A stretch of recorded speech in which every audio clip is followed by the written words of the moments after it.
E3 and I've just seen probably one of the goriest games, and it's so gratifying that we're going to have an interview about it. I'm with Steve from NetherRealm and we're talking about Mortal Kombat X. I did get hands-on and it's really impressive. Let's start with that trailer that was recently released when you announced it.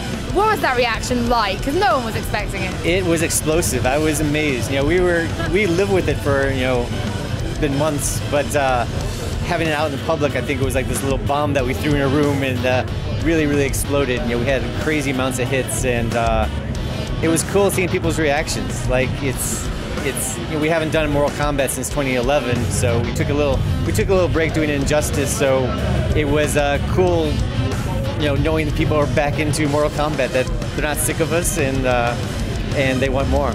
Now, the demo I played, we saw characters we recognized. There was the incredible Sub-Zero, who's my personal favorite. We saw Scorpion, and some new characters. In particular, I want to say Cassie Cage, Sonya Blade, and Johnny Cage's daughter. Tell us a little about some of the new characters and what they're going to bring. Yeah, it's crazy. You know, like if you played the last Mortal Kombat, you know we killed off most of the cast. But with this game, the storyline takes place like 25 years after that. So Cassie is a result of Johnny Cage and Sonya getting together. You know, they've been hanging around since '91 together, so about time. And anyway, we have a bunch of new characters that we're really excited about. There's one called Devora. She's kind of like this insect lady. She's probably the most alien character that we've ever had in Mortal Kombat. Now, she's the one we saw in the trailer that was at the conferences, right? Yes.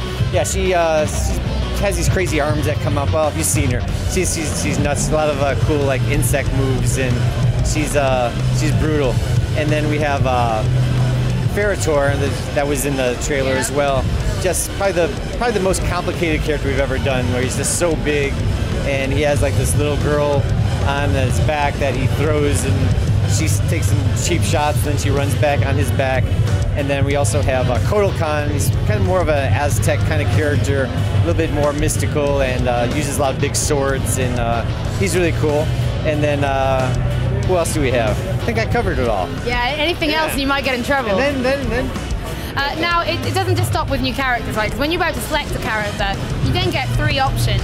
Maybe like 3 bonus movesets to really shake things up. Tell us a little bit about those. Yeah, those are called variations. It's something new. I don't think no other fighting game has done that, where after you select your character, you have 3 boxes that pop up, and it totally changes the way you play the game. Like Scorpion will have a sword variation that, you know, obviously very weapon-based, and then there's a fire one that all of his moves are fire-based, and there's this really cool one that's more demon-based, where he summons demons from hell, and totally switches up the gameplay. So you can't just like choose your character and jump into it. You kind of have to get a little bit more clever with it and plan about how do I want to be more defensive or you want to be more offensive, and it switches things up quite a bit.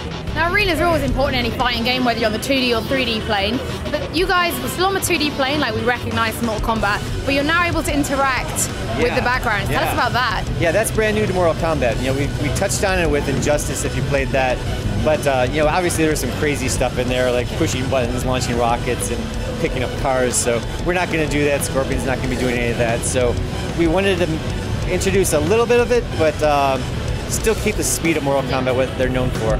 So more of the interaction is used to evade, like jumping off the trees, and you know, just positioning yourself in a better way that your back's not against the wall. You can run up the wall.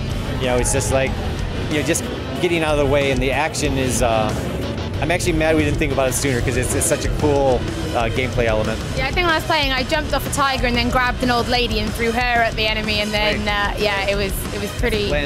Yeah, that was pretty Mortal Kombat.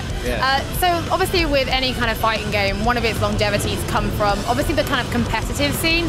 We see some of the more Japanese fighting games taking forward kind of with that Street Fighter and Tekken. How in Mortal Kombat is that kind of the vision for it, or are you going to keep it very much like this is your friends, you play at home, just have a great time? That's one of the challenges. We try to find the line of making it welcoming enough to have your friend come over and just sit on the couch and beat each other up. Button match. Button match. Yeah, I'm an art director, so I'm not terribly good at the game, but we do definitely bring the hardcore gamers in. Like we did that with MK9, and then we did that with Injustice. You know, let's bring the hardcore, you know, Evo players in and sit them in a room and just beat on it and you know, polish it. And so we've been successful. We had a lot of hardcore gamers back in the testing room today, and they're loving it. They're really, really loving it. Now, obviously, for that, online is going to be really important. Are you going to have any kind of special online modes, anything like that planned to give it a little bit of extra twist? We're definitely making I can't talk too much about it, honestly. I wish I could. But yeah, we have huge plans for it. We'll be releasing that information real soon. But it'll definitely be a bigger community type of thing. That it's not just me fighting my guy, friend down the block. It's the biggest online thing we've ever done. Okay, well, that means I'm going to have to come back at some point in the future and get another interview to talk about that. Thank you so much for your time. You guys, thank you so much for watching. Mortal Kombat was sick and it was amazing. And I got to break someone's balls. Nice. And then shoot him in the head, which I thought was incredible. So there we go. That's Mortal Kombat X. This is E3. Tune in to the YouTube channels. We've got loads more coming up.